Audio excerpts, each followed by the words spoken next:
There you are. Welcome into my basement. I'm Kyle Brandt, and with my co-host, the Ultimate Warrior, and it's a Josh Allen Tuesday, the NFL MVP frontrunner, the NFL's leading passer, as he blazes into his bye week, coming off that win at Arrowhead Stadium. We'll come into Kyle Brandt's basement shortly, and I got so many questions for this guy. We're going to talk a lot about the Chiefs game. I have like 12 questions about him jumping over tacklers.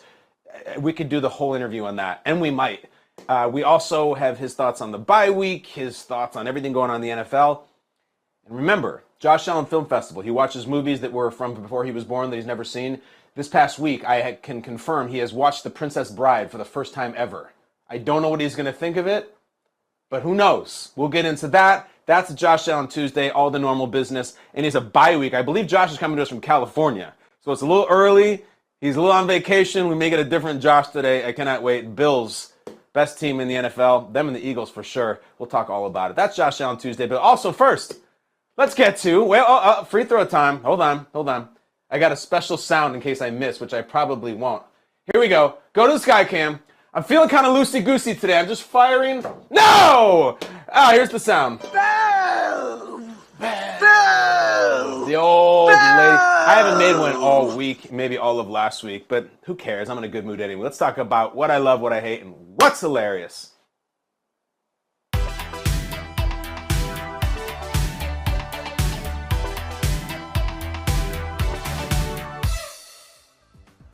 I love this season in the NFL. I love it. Take away its keys, hold back its hair. It's just puking everywhere. NFL's taking some heat because the games suck. Some of them. Now, I had this conversation at the table this morning, Good Morning Football. I've had it with a few friends. Man, the games are so bad this year. The offenses are so terrible. How much of that is the Broncos? Let me ask you, if you have that take, is it at least half of it is the Denver Broncos? Hackett and Russell Wilson, and we saw the same stuff last night against the Chargers. Normally, I would open the show with a Monday Night Football game. I didn't want to open Good Morning Football with it, and it's a show only about football. How much of the game suck is about the Broncos? I think it's a lot. Take them out of it for a second. And, there's this stat that the NFL is putting out today. My guy Tom Pelissero was talking about it, that right now through the 6 weeks, it is a record going back to like the 50s for margin of error in the games. Margin of victory. Margin of error, sure. Margin of victory. It's like 3 points or something like that is the average margin of victory in NFL games right now, and it hasn't been that for a long time. Now, maybe that's because a lot of the games seem to be 9-6. But here's what I love about it. This is not what I hate, it sounds like. This is what I love. I love that everybody's all bundled in together. There's nobody who's too special, really nobody who's too crappy. It's like they're in Vegas, and we got one room at the Circus, and there's 12 bros sleeping on the floor, all huddled together, because that's all they could afford. Let me tell you what I'm talking about. The only division out of the 8 that isn't tied at the top or separated by just one game is the NFC North. The Vikings are the only team that's completely running away with things, mostly because the Packers are so bad, but the Vikings only have one loss. The only teams right now that wouldn't be on, the in the hunt graphic, all that, they got the playoffs, they got the division leaders, they got the wild cards in the hunt, and then eliminated. The only teams that would be totally out of things right now are the Texans, and really, honestly, who cares? The Raiders, interesting. The Lions, who cares? The Panthers, who cares? I'm sorry if you're fans of those teams, but you know what I'm talking about. Let's get into this game. This is always a fun exercise. If the playoffs started today, they don't. But if they did, and this is what I love. All right, your buys. The Buffalo Bills will get a bye in the playoffs. The Philadelphia Eagles, undefeated, get a bye. You want to talk wild card weekend? Here we go. In the AFC, the 7-seed Matt Ryan Colts will go to Arrowhead. Colts had a playoff game at Arrowhead a few years back when Andrew Luck was still there. Colts at Chiefs in the AFC. Who knows? Frank Wright, capable of anything. The Jets. Yes, the Jets. That doesn't surprise you. They're the 6th seed. Guess who's the 3? The Titans. The Titans. No one ever wants to talk about the Titans. They started 0-2. They're the 3 seed. Home playoff game. You want to know who the 5 is? They won a football game last night on national television. The Los Angeles Chargers are the 5, and they would be going to a team that just lost and seems to lose a lot now. They'd be going to the Ravens with the 4. Colts at Chiefs, Jets at Titans, Chargers at Ravens. I'm kind of into that. Chargers at Ravens would be electric. Herbert versus Lamar, fine. You want to get a load of the NFC? This is the one that no one can figure out, this conference. 7 seed, Rams. Rams having the worst season of the McVay era. They're totally meandering. They did get a win this past week, but they're the 7. They're going on the road to the Vikings. Vikings are a strong 2. Very strong 2. Cowboys are at 6. They play on the road. Cowboys at Buccaneers. Brady versus the Cowboys. We've seen it the last couple of years. We'll do that. And that's if Brady hasn't retired by the time the playoffs come around. And then the last playoff game, great one. You like the 1990s, you like the 2000s, you like that stuff? You like Kerry Collins versus Jeff Garcia? Do you like Alex Smith versus Eli Manning? The 5-seeded Giants going to California, Levi Stadium, all the way across the country to the 4-seeded 49ers. Rams at Vikings, Cowboys at Bucks, Giants at 49ers. There's still teams in the hunt. Teams aren't eliminated yet. It feels like they could be because like the Bears, they're in the hunt. This is my kind of season. We got our front runners, the Bills and Eagles, awesome. We got our crappy teams, Panthers, disaster. Texans, Commanders, disasters. We have all those. But we got so many teams who are sitting there fighting for home playoff games. The Titans have a home playoff game if they started right now. And you know they will. The Titans are hilarious. They're probably going to finish up 10-7 or 9-8 and somehow get a home playoff game. It's just what they do. I like this season. If you want to say it's terrible, style of play, whatever, I'll see you 2023 wild card weekend when the Jets are playing at the Titans and it's Chargers-Ravens. I'm in on this season, guys. And believe me, I'll be more than happy to crap on the season and say it sucked. I'm not doing it because this is what I love. And I love, with a highly punchable face right there, the 2022 NFL season. But I'll tell you what I hate. Let's get into it.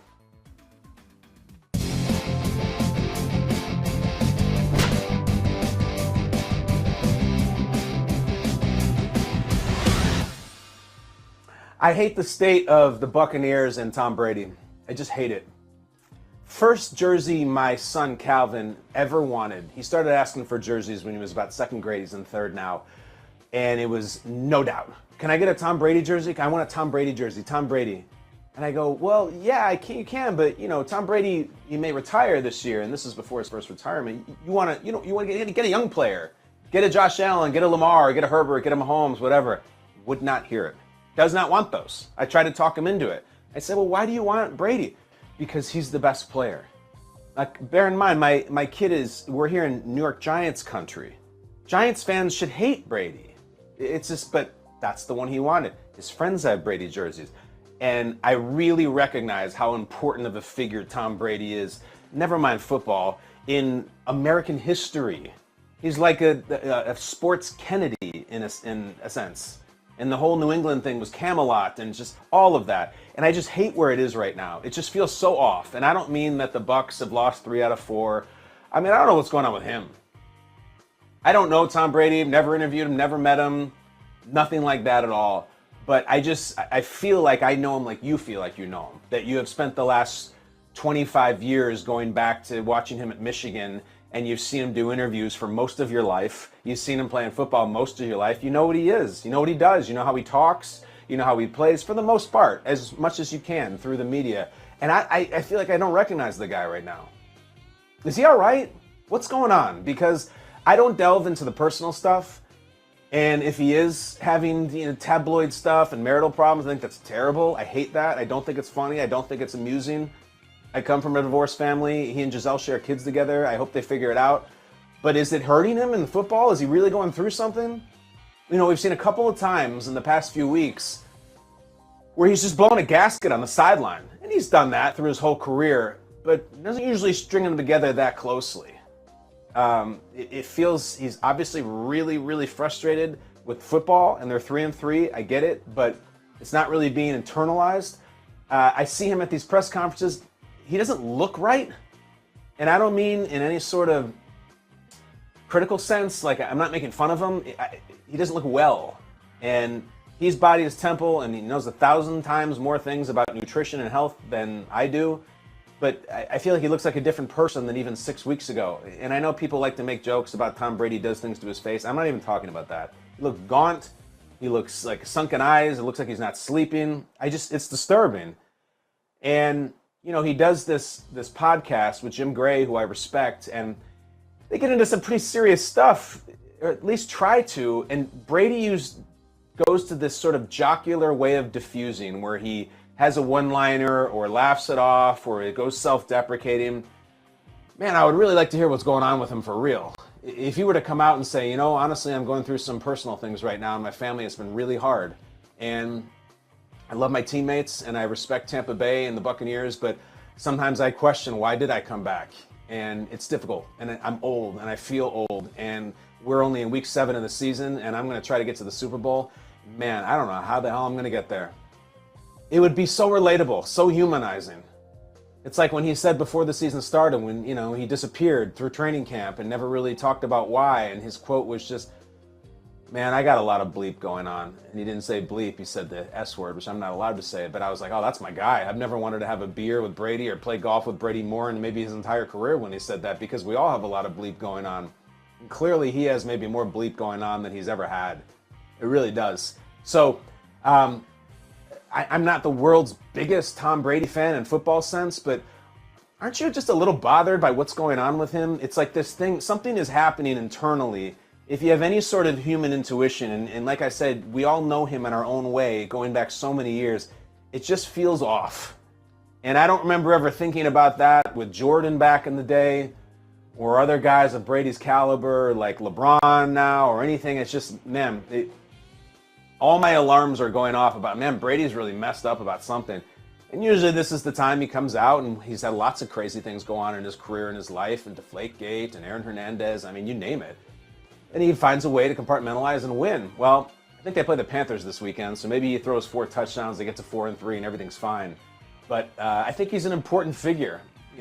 Probably a lot of you, oh, shut up, Brady. Fine. I think he's an important figure in sports, in this country, and I go back to my kid. My kid is, for that generation, he means a lot to them too. And I hope he can stick this landing on this thing. Whatever it is, this retirement, I hope he walks off and it's dignified and he gives the final speech and we see him in 5 years in the Hall of Fame. But, I mean, it is really strange to look back to February and it's that title game weekend and it leaks. It's not announced, but it leaks that he's retiring. He confirms it and then just changes his mind about the retirement. It was so wonky and so clumsy and so sloppy. I wonder if he really even wanted to. And I wonder if you could actually sit down in private with him, with someone he trusted, off the record, off microphone. Would he admit that, man, this was a mistake? What was I doing? I had a great loss to the Rams in the playoffs in which I played really heroically. We didn't get to the Super Bowl, but damn, I'm 44 and I'm going to walk away and do the family thing. And then now, the way he's playing, the way he's acting on the sideline, combined with the things you hear about what's going on behind his life, it just sounds like it's a mess. Maybe he'll figure it out. Maybe he'll figure it all out. But the guy's not Superman.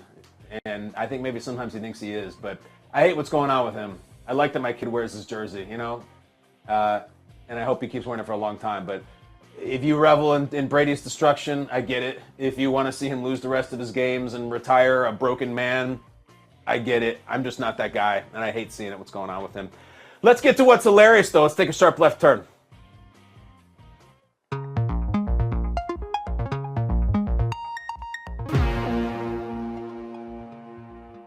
Baseball's hilarious right now. Just hilarious. I'm in New York. The Mets pissed themselves. We know that. The Yankees fans were sitting in the ballpark for hours yesterday. I'm pretty close to Yankee Stadium. I'm like probably a $14 Uber to Yankee Stadium. I'm in my couch last night watching that crappy Chargers-Broncos game. They're just sitting there, waiting and waiting and waiting. The game never is played. Everyone's so pissed at the commissioner, at the Yankees, everybody. I feel like baseball's burning.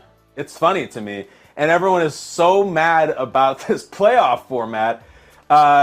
If you are not a big baseball fan, I'm not going to go deep in this. I'm not Jeff Passan or one of these baseball writers who lives and breathes the sport. I'm not Buster Olney. The format was expanded, the playoffs. 12 teams this year. Top 2 seeds in each league, it receives a bye. And the good teams are getting destroyed. I was talking earlier in the show about the NFL playoffs. And imagine if, both, I guess the closest comparison to have is if this year things kept going like they are and both the Bills and the Eagles lost in the divisional round after their byes. But it's more than that, because that happens. We've seen that happen. And last year, the Tennessee Titans were a 1 seed, and they lost to the Bengals. No one cared. The wild card round, the Mets had 101 wins, gone. Cardinals, 93 wins, gone. And then the divisional series, Braves, 101 wins, out. Yankees, 99 wins, could be eliminated today. And then the best, I used to live in LA for a long time, Dodgers, 111 wins, which is, you're a 15-1 team in football. Gone. Just gone. And everybody's mad about it. Everybody's really pissed. They're not blaming the Dodgers or Dave Roberts, their manager, or ownership, or anything. It's just like, it's this playoff scheme. Baseball ruined everything. There's been a lot of tweets about it. The baseball media members, a proud group. You know, they've been through it all. They're raised on baseball. And normally there's maybe not a lot of great stuff to tweet about, or maybe there's a lot of pent-up stuff here. But they're after it. Joe Scarborough, he came in hot. MLB's new playoff season is a train wreck. Division winners like the Dodgers, Braves, Cardinals, and Yankees should only be driven from the playoffs after losing a best-of-7 series. I don't know. Really? The obvious answer is, of course, pitchers pitch better. Players hit better. Managers manage better. But I understand baseball is a strange sport. On a given day, you lose a game. You shouldn't be eliminated after a months-long deal. Fine. Eric Sherman, the baseball writer, he's going. After 111 regular season victories, the Dodgers must win their next 2 games. The third place. Total crapshoot! That doesn't reward greatness. I really can't get with it. I can't. The length of the baseball season is so strange to me that they get all the way to the end and they're so frustrated when they lose. I always think it's strange that baseball, when they clinch the division, does the champagne thing in the clubhouse. And then when they win the wild card series, they do it again. And then when they win the divisional series and the championship series and the World Series, they could do 5 champagne celebrations. It's so stupid to me. I've always hated this. You do it when you win the World Series, or don't ever do it. Even if you wanted to do one when you clinch. It's been a long season, played 162 games, and then you do it with... No, they do it every bleeping series. So everyone is furious about it. Here's my solution. Ryan Dunleavy gets after it too. Total disaster. Advantage setting up pitching looks less... All right, I'm not even going to get into setting up your rotation. It's not this kind of show. I respect those guys, but I'm standing in front of a picture of a naked, bare-chested Ultimate Warrior and the guys from Hanson and Steven Seagal. I'm not going to talk about setting up your rotation. This is what I would do for baseball. Nuclear change. First of all, avoid the problem of going up against the NFL and the TV. Take it out of it. I would say, never mind it. This is a whole new future, the whole new generation. We are not going to do a 162 game anymore. It's too long. The games don't have stakes. We're going to do a total deal, different deal. We're going to go to 100 games. We're going to start the season at the exact same time. We're going to go to 100 games. We're going to shorten the season significantly. We're going to play every playoff series is going to be 7 games. Baseball playoffs are electric. I love it. Every single pitch is amazing. I still think of Joe Buck doing it. I can hear his voice. I was classically trained on like the Cubs shortcomings and Steve Bartman and all that stuff. I love it. I would have every series be 7 games, and you would time it so they would go through August. When the NFL's in training camp, no one cares about preseason NFL games, just go all through there. And you're going to say, well, you got to stick to 162 games with the records, the baseball records, the hitting records. Screw the records. They're defiled. They're defiled. They're terrible. They were ruined. The Aaron Judge thing was cool this year. Start a new deal. All right, he hit it. We have the Bonds, the Sosa, the McGuire, the Maris, the Ruth, the Judge. Judge thing was fine. Let's start a new generation. You have 100 games, and if someone hits, I don't know, 45 home runs, they become the Roger Maris for my child's generation and his child's generation, who are not going to care about Hank Aaron or Babe Ruth or any of those people. Modernize the thing. 100 games mean they mean a lot more. I mean, that 3-game stand you have over the weekend against the Braves, like, you can't drop all 3 of them. You can't drop 1 out of 3 of them. Bigger games, 7-game playoff series, not competing against football, only in August when people don't care about football. New records. Someone could hit 400 in a season. That might be exciting. Who knows? New RBI records, new hits records, new everything records. 20-game winner becomes a 14-game winner. It's fine. It's fine. The NFL just changed the number of games that they had. They went from 16 to 17. And no one is really caring about who's that that Eric Dickerson's single-season rushing record is in danger. I know that baseball records are different. At least they used to be different. Now it's a disaster. Now we're talking about Aaron Judge coming down the tail end of the season, and he's getting heralded here in New York for the American League home run record, which is the stupidest way to put that. It's the American League record. It's the MLB record, right? Because it's the real one, and it's 62, at least we think it is. Screw those records. It's over. No one cares. My kid doesn't care. Change the season. I think it's hilarious. People are getting mad about it. I would go to 100 regular season games, have every series be 7 games, and wrap this thing up right as the NFL season is kicking off, and it's awesome, and you're welcome, and it'll work, and my kids will like it, and your kids will like it, and that's it. That's what's hilarious. We got to get to Josh Allen, though. We can't make him wait. He's sitting there in the green room. He's over there having drinks on his bye week in my basement. We got to get him in here. Ladies and gentlemen, our guy, 17 for the Buffalo Bills, Josh Allen. Let's go. Do you have ambitious hiring goals for the last quarter of 2022? With a powerful hiring partner, big goals are no big deal. You need Indeed. Indeed is the hiring platform where you can attract, interview, and hire all in one place. Join over 3 million businesses worldwide using Indeed to hire great talent fast. Start hiring now with a $75 sponsored job credit to sponsor your job post at Indeed.com/basement. Offer good for a limited time. Claim your $75 credit now at Indeed.com/basement. Need to hire? You need Indeed.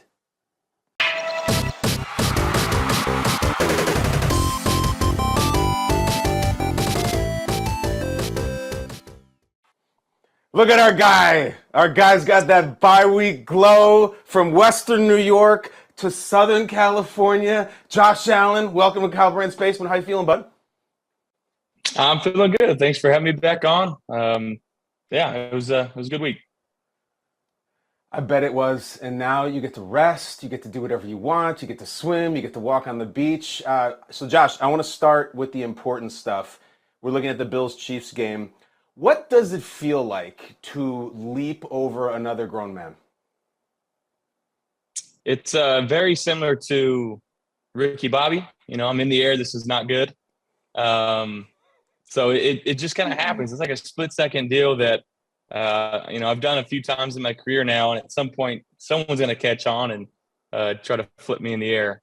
So got to be smart when I do it, and I try not to do it too often, but it seems like it comes out, once every year. So you mentioned the split-second thing. That was my question. For those of us who don't totally understand, when do you decide to do it? Is it the last minute? Is it when you see the tackler, or is it when you break the huddle? Like, how does that work? Yeah, it literally it's a feel. I felt Mitch Morse was like in a position where he got a hand on him, so he was at a lower impact position.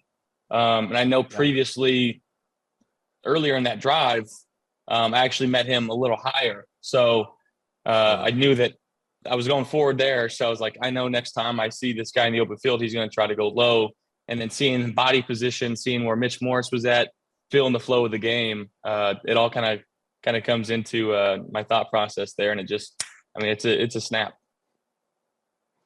So you leap over him, you get the first down, you got the ball secure and everything, but be honest with me. You can just level with me. At some point, either in midair or when the play is over, is there part of you that's like, oh, dude, that was such a sick highlight? Not in the moment. Right. Like, again, because we were in a 2-minute drive, and I was just like, we got to find a way to score here. We want a touchdown. We had a field goal to tie it up, but at the end of the day, we wanted to win that game. So as I jumped over him, I got a huge bruise on my butt because I landed right on my butt and slid for a little bit. And there's a camera angle. I don't know if anybody's got it yet, but I mean, I made just straight eye contact at this camera angle, and I kind of want to see my own face because I think I didn't make any emotion at all. I just literally got up and just went back to the huddle. So again, just kind of being locked into the moment there and just trying to move forward. All right, so we're going to find this camera for you, and I'm going to send it to you during the bye week. Is this like a TV camera, video camera, or one of those still cameras? What is it? No, it was a guy. I don't know if it was like the NFL Films or the Paramount Plus people that do the behind the scenes stuff. But yeah, I mean, I looked straight in it, just kind of sat there for a split second. Got David Quesenberry, our right tackle. like propped me up and just went right back to the huddle. All right, so whoever the photographer is who has that picture of Josh looking right in there with his butt bruise before Quesenberry picks him up, tweet us. Josh wants to see it. I want to see it. We'll blow that thing up and make it big. Josh, I could do this whole interview just on the leap. I got so many leap questions. So we did the research. 33.5 vertical at the combine a few years back. I know you played some, can you dunk right now? Yeah, absolutely. I don't like to because I'm heavy. So the impact on my knees and my joints isn't great. This is the first time I've ever leaped and landed and kept going, because I usually I'm just all right, I'm just going to jump and then kind of fall down. But, I was able to keep going there. Well, a lot of us remember when you were a rookie and you leapt over Anthony Barr on the Vikings, and that was this moment where it was like, oh, damn, this dude from Wyoming can play. That was your first leap in the NFL, but was that your first football leap ever? Did you do it in high school or college? I did it in junior college, and I did it in Wyoming once or twice. But I think junior college was the first time I ever did it. Okay, well, we got to find that highlight because we need the junior college, and we have to just collect them all as part of an album. And I don't know if you've seen this. So you're in California, but back in Western New York, they're going crazy with this. There's this street in Buffalo called Hertel Avenue, Hertel, and they now renamed it, dude, to Hurdle with the DLE. They got you on top of it, and on the back of the sign of you that someone put up there, I'm not making this up. The person wrote, "If you steal this, I hope your kid ends up being a Patriots fan." That is going on right now on Hertel Avenue. How about that? That's pretty awesome. That's pretty cool. That's Buffalo, right? I mean, they hurdle, and then you're a Patriots fan. That's got to be pretty cool. Yeah, it is. And I freaking love Bills Mafia. They are so energetic and so passionate about the Buffalo Bills. They care about football almost as much as I do. So it's a pleasure to play for them. It's the pleasure to watch you, my man. They got dogs out there looking at Hurdle and Avenue and everything. One of the things, though, that I also think you hurdled for a whole week, and really for 8 months, was this question of, Josh, just how special is this Chiefs game? How important is this? I asked you, Peter King asked you, Tracy Wolfson asked you, and you were always it's another game. It's another game. You had this business face on. It was really impressive. How challenging was that to do that when the question came up over and over? It's not, for me, it's not challenging because I'm going to say the same thing. I know in my heart what I mean what I say too. Honestly, it was the next game on the schedule, and 2 days ago after the game, I said, I don't know who we're playing next. I honestly didn't. I know we're playing the Green Bay Packers now, and it's Sunday Night Football. But at that moment, I don't look ahead to who we're playing in 2 weeks or 3 weeks. It's just as much focus and preparation that I can do, within that week, and try to put my best foot forward and help this team win a football game. So, as many questions as there are, they're going to be the same answer. I can promise you that. I love the way you handle your business, and I love you, dude. You're one of my favorite players in all of sports, but I've told you this before. Dawson Knox is my favorite Bill, and I'm not going to BS you either. I'm going to shoot you straight. My favorite Bill catches the game-winning touchdown pass. It was awesome. I was screaming. I jumped off the couch. Can you take us through that play in that moment, just from start to finish, because it was badass? Yeah, so he's on a flag route, which is basically a corner route. And what they were doing, we had motion Steph across, and they were basically just trying to bracket or double Steph on Diggs. And it was kind of an inside-out release. So the safety and the guy that was covering Dawson got a little mixed up, and they tried to combo it off. And originally, I saw it happen, right? And I'm pointing, and Dawson can't see me. He's got his back to me, and I'm pointing to go inside because there was nobody there. It was going to be kind of like that Gabe Davis clip last year where he just breaks inside. So I'm pointing inside, and he obviously he's got the corner route. So I'm in the wrong here. He breaks through the corner, and I feel, the other player that was covering Dawson right underneath, and I just felt like he had a step on him, and I just had to get enough arc to get over that DB, and then obviously Dawson breaks away and catches it, and man, the ups and downs that he's had this year alone, he deserved that one. And like I said after the game, we love him. He's one of our all-time favorites in the locker room. He's one of my best friends, and I've got so much respect and admiration for him, not just as a player, as a person, because he just handles himself in such a high way. And he is the epitome of what you would want a man to be. Honestly, like he's someone that you would want to date and marry your daughter. Like he is. I have the utmost respect for him. So for him to be able to do that and to share that moment with him, it was pretty special. That is awesome to hear. We in the media and fans, he seems like this likable, jocular guy, but we could never know him like you do. So that is a massive compliment. And, Diggs and Gabe and Isaiah, those guys. Not my daughter, though. Like, are you sure? Do you want to make sure you have that on record?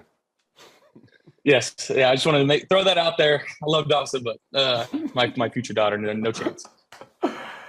Every time that compliment has limits. When Josh has a daughter someday, I would also say maybe not even Doss's son either. Like, let's just cut off the whole Knox family line, I would think.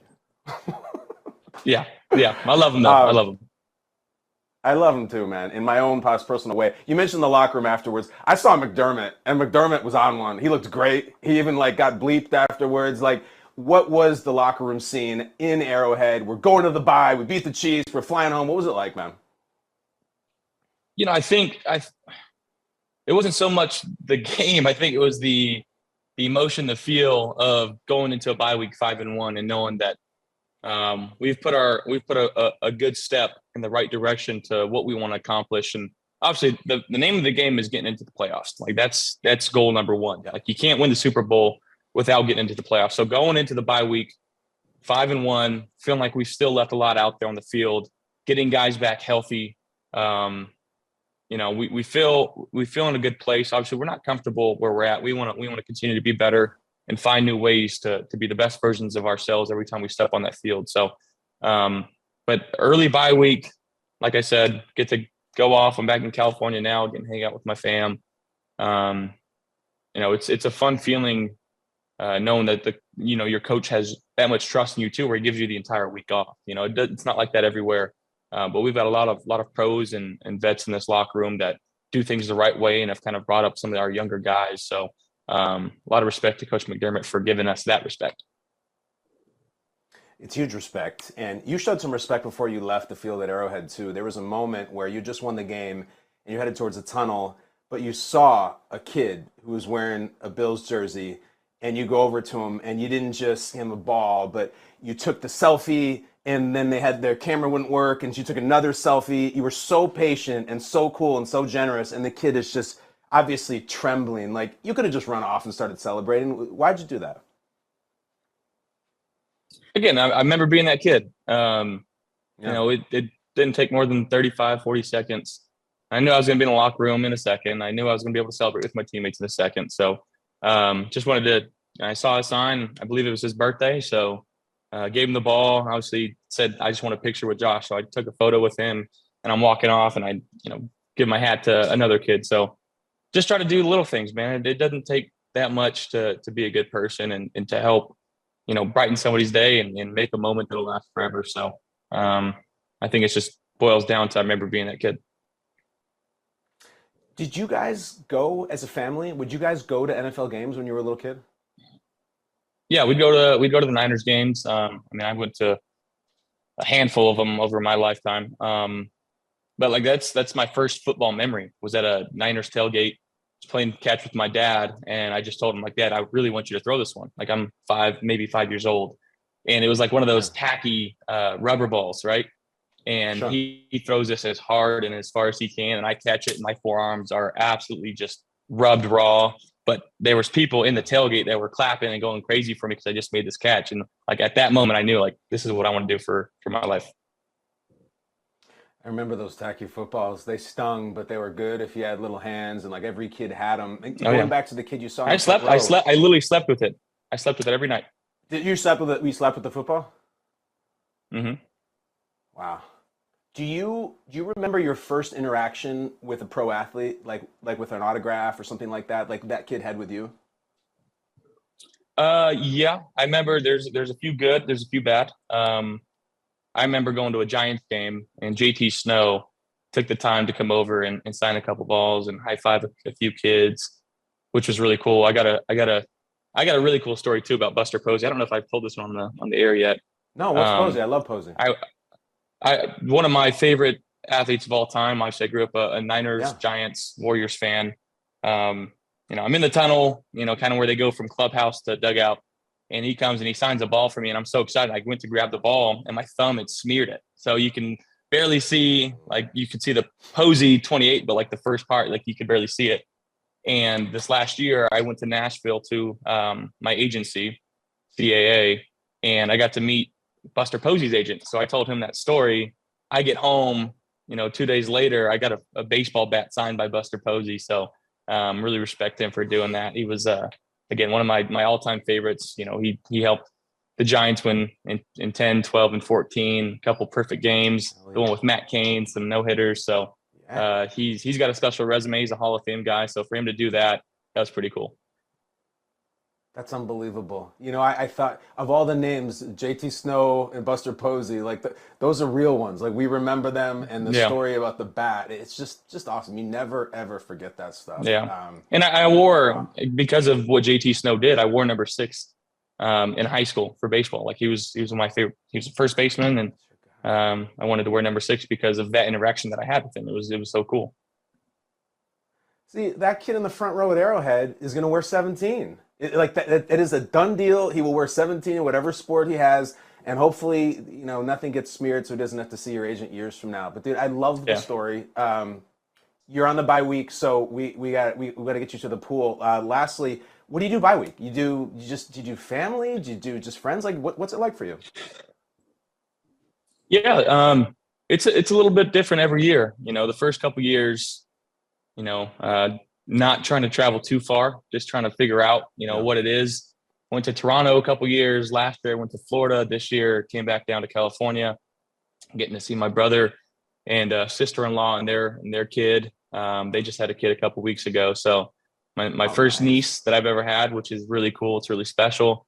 Brittany's brother and sister-in-law are going to come down tomorrow night. We're going to have dinner with them. I'm going to have dinner with my sister and brother-in-law Saturday night. So it's just a mixture of a lot of different pieces and family. At the same time, I'm going to go golfing and hang out and shopping with Britt. So we're going to try to do it all. And the best thing in Orange County is the food.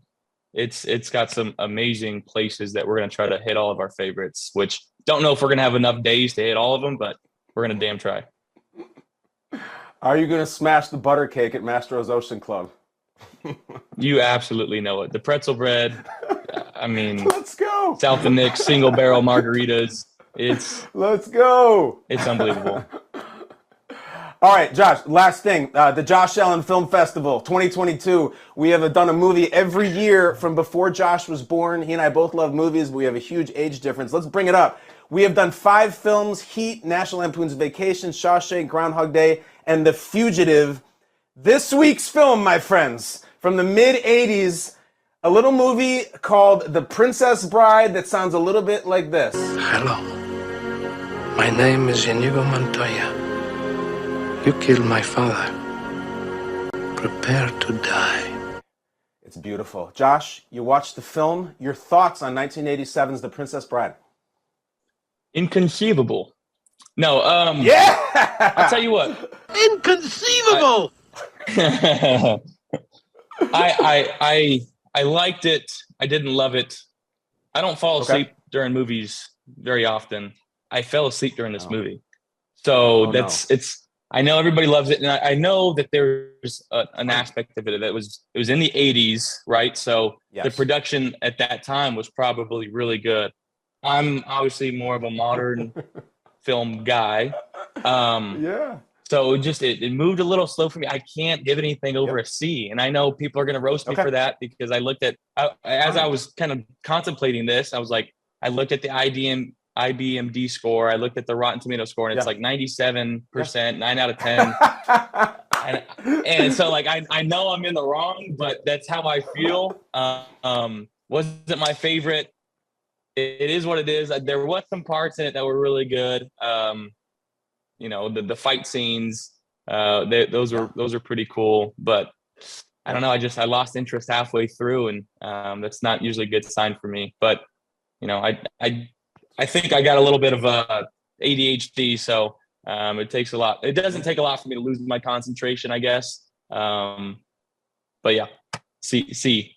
Listen, this is why we do it, Josh. That is your opinion. You're a different generation. The sets are very rudimentary. They're very basic. Some of it is not sophisticated at all. And to anyone who would criticize Josh's review, he's born in 1996. He's got a giant butt bruise from jumping over a Kansas City Chief, all right? Let's give him a little slack. He's entitled to his opinion, right? I mean, come on, Josh, it's fine. I'm ready for all the comments. I'll defend myself. I feel the way I feel for a reason, and I'm not going to back down from it. It was a C. Guy's got balls. I love it. But listen, last assignment, and then you got to go. We took this to Twitter again. Josh, I hope you haven't seen this movie. Bring up the poll. We had 4 movies. We did Boogie Nights, Naked Gun, Point Break, and Bloodsport, and it was very close between Point Break and Naked Gun. Have you seen 1991's Point Break? I have not seen it. Whew! All right, that's the movie. Josh, you're in for a treat. It's very simple. It's about a quarterback, all right? Quarterback played by our boy Keanu, who decides to become a federal agent and chase bank robbers, and it is so badass. The slogan of the movie is 100% pure adrenaline. You will not fall asleep during this one, I promise. Okay, I love it. This isn't The Replacements, right? It kind of sounds like Keanu Reeves quarterback. Okay, That's I'm glad you mentioned that. Right? Okay. No. You're talking about Shane Falco, which is a highly compromised sort of follow-up, not sequel, to Point Break. I'll tell you all about it, but just watch it. It is way better than The Replacements. I'm already nervous that you mentioned The Replacements, in fact. Just go with it. 1991's Point Break. That's Josh Allen. Josh, jump in the pool. Enjoy the week. You have earned it. I don't give a damn what you think of The Princess Bride. I love you as a person, as a football player. You're the best. Appreciate you, Kyle. Thanks for having me on. You have a great week. Go Bills. That's our guy. I say it every week. Josh Allen Tuesday. Probably going to win the MVP. Maybe going to win the Super Bowl. Definitely sounds like he's winning his bye week. I don't know how many hearts and minds he's winning over in the film community. A big fat C. C for The Princess Bride. Hit it again. Inconceivable! We need to contact Wallace Shawn, who says this line. Inconceivable! We need to contact Carrie Elwes. We need to contact Robin Wright. Andre the Giant is looking down somewhere and just wanting to sit on Josh and throw him out of the ring. But I like that he was unapologetic about the Princess Bride review. Again, young dude. He kind of kept pointing out, little slow, maybe the set's not the greatest. I think all that is fair. Listen, these young kids these days, they're on Fast and the Furious and Red Bull, and they're just running and moving like the Princess Bride. It's a charming story of a grandfather reading a book to Fred Savage in pajamas. It's like, it is not Vin Diesel living his life a quarter mile at a time.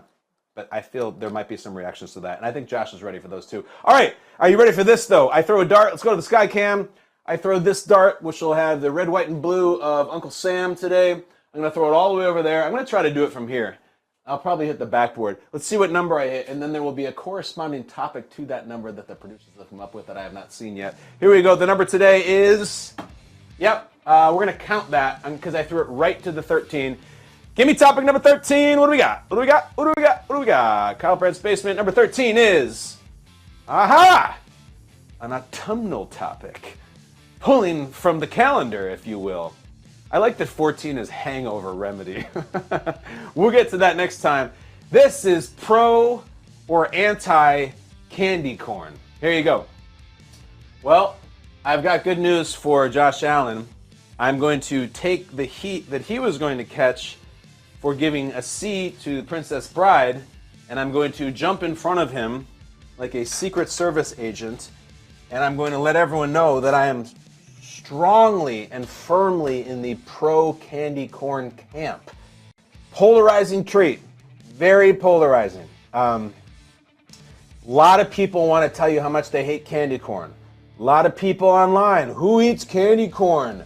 I don't even know why they make this stuff. They make stuff because people eat it, because they like it. They sell millions of pounds of candy corn every single August, every single autumn. every October. And I grant you that many of them are used for just decoration, children's art projects, or the little bowl at the Halloween party that no one touches. I touch it. And I apologize for nothing. Here's why. The base sweet flavor of candy corn is honey. That's where that comes from. And I enjoy honey. I like regular honey. I like hot honey. I like extra hot honey. We have a lot of food that we make with our kids, like biscuits, cornbread, and we put honey on that. Honey is the flavor. If you buy the right candy corn, I think the Brock's is probably the standard. There's a honey flavor that I enjoy, and I'll go a step further. I'll get really nuts. I mentioned this earlier this week. Not only do I like candy corn, I'll go for those big fat pumpkins if they're available, because they're a heavier, heartier chew of candy corn. You bite the green stem off, and then you're left with this nice little orange cube of honey, of Halloween honey, and I'll smash it. Now, I don't hand it out to trick-or-treaters. I wouldn't really even be looking to get it if I was a trick-or-treater. I don't choose them as my favorite candy. I don't like them more than some of the greats, like Mike and Ike's or Peanut M&Ms or whatever the Hall of Famers are. It's not my favorite. It's not my starting five, but I still like it. I have a deep bench. So I eat it. I like it. I'm going to probably eat some right after I get off this Peloton, which is counterintuitive and probably destructive, but firmly in the candy corn camp, and I don't believe I'm alone. Come out. You know, people want to say, oh, Creed, Nickelback, Fall Out Boy. Who listens to this music? Millions of people. They sell out concert tickets. They sell albums. Sorry. If you want to tell me the candy corn is the Nickelback of candy, I don't care. This is how you remind me. I like it. I'm out. Kyle Brandt from the basement. Love you. See you tomorrow.